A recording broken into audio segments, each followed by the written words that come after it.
Happy Monday, Donnie Baker here, LPR Sound Foundations. Today, we're going to look at the Yamaha SPX90. It's a multi-effects processor that is pretty awesome. It's from the 1980s, and if you guys are ready to go listen to some stuff, let's go.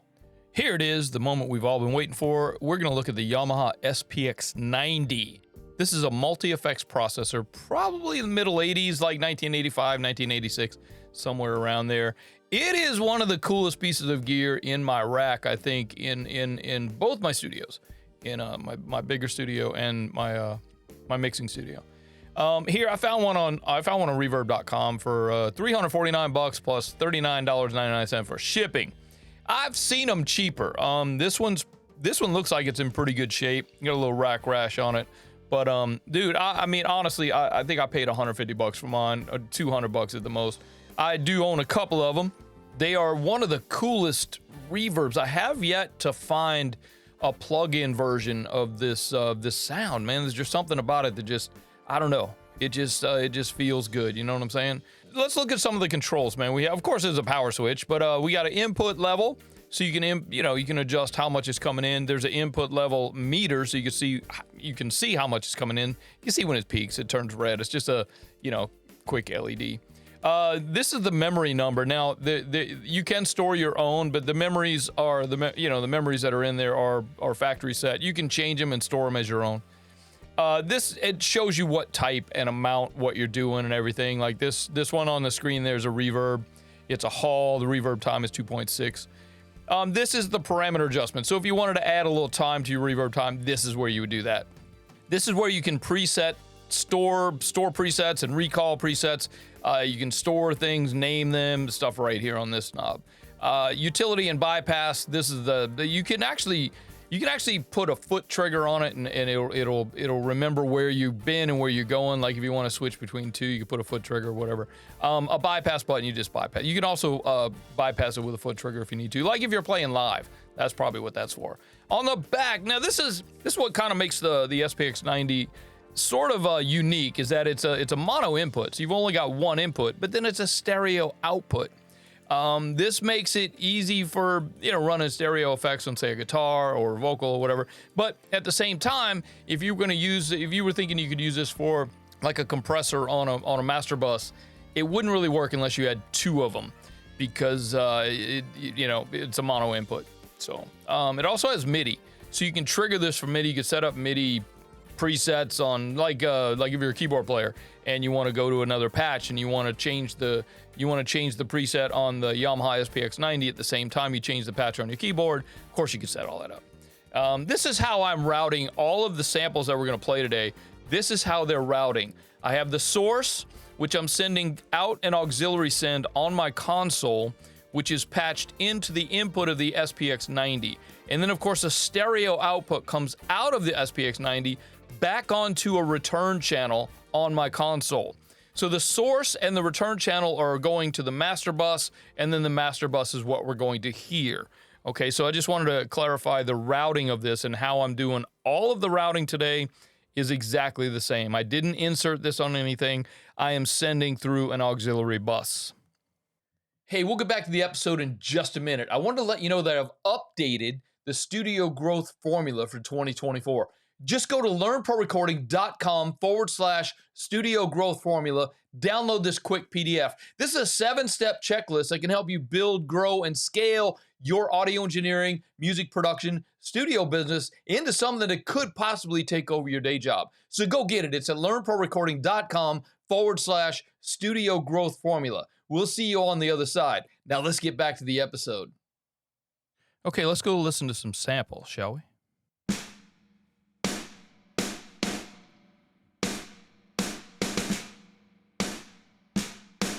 It's a simple reverb on a snare. Bypass it.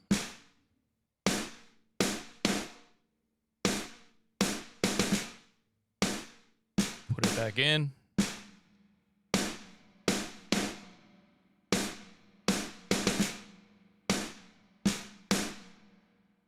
Now this one's pretty cool.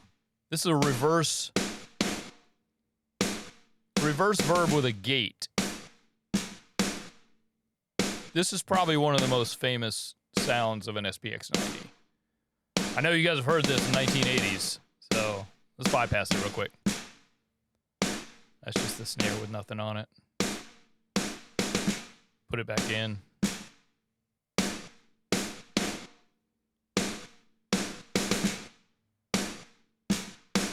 That's actually quite cool. So this is 80s Spaces. This is, I forgot to remove it. So this is 80s Spaces. The link there is not clickable for you guys watching the video here, but I will put this in the description on the YouTube channel so that you can go check it out on your own. Now, this is probably the closest I have found. This is probably the closest plug-in version I have found that you can dial in a legit Yamaha SPX90 sound. Now, notice that they don't really call it a Yamaha. They call it a Japanese R7 or a Japanese 90, whatever. Now, this is the preset that I found that's pretty similar to the one that we listened to a little bit earlier on the snare drum. So let's go take a listen to this.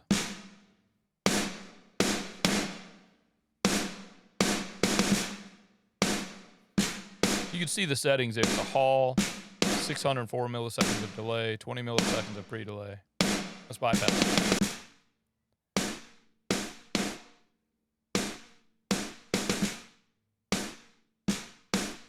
Let's put it back in.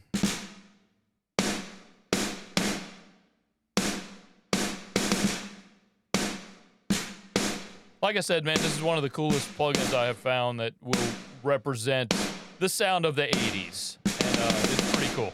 So lonely, so I'm listening to some vocals here. But I had me a good time. Simple reverb. Yeah.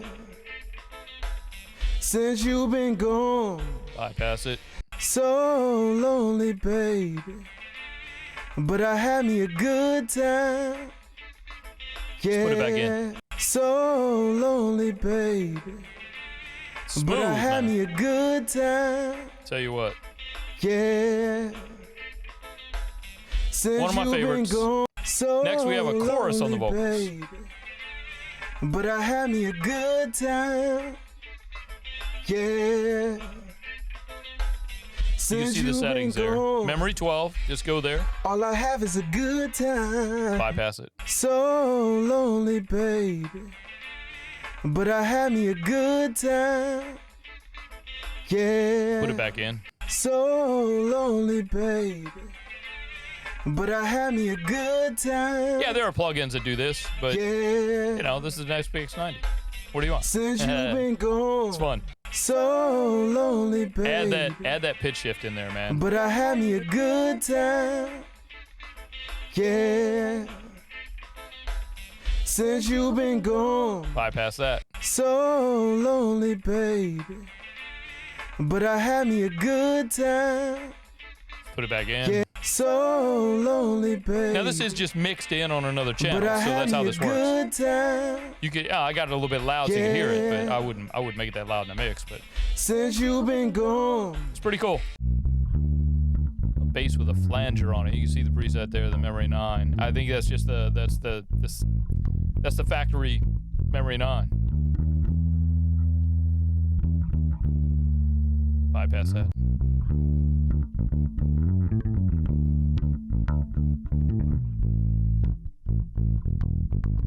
Let's put it back in. You know, in a mix, this would sound awesome. I mean, by itself, it's a little bit weird because there's a lot of it. You know, I wouldn't put that much in the mix, but yeah, it just adds a little bit of flavor to the bass. You know, if the song requires it. Just solo with a delay. And then that is just the Memory 7 delay left and right. 228 millisecond delay. Bypass.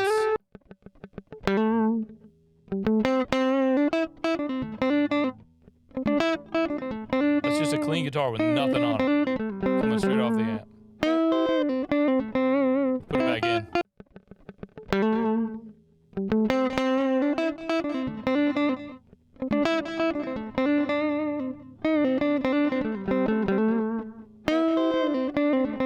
What we got next? Yeah, this is the compressor on the kick. Now, what I did find in this, I set my preset. You can hear some flamming going on there, and that's just latency because I'm going out of the system. I'm using an auxiliary. Now, on a compressor like this, yeah, you should insert because that's how that has to work. Because I'm still running through the auxiliary, it adds a little bit of latency to it that you can hear. I did put the I put my playback engine down to 32, and it still had this flamming kind of vibe on it. But yeah, like I said, if you're gonna use a compressor like this, you should insert it and not send to it. But I just left it that way because I wanted to keep everything consistent. So this is the kick by itself.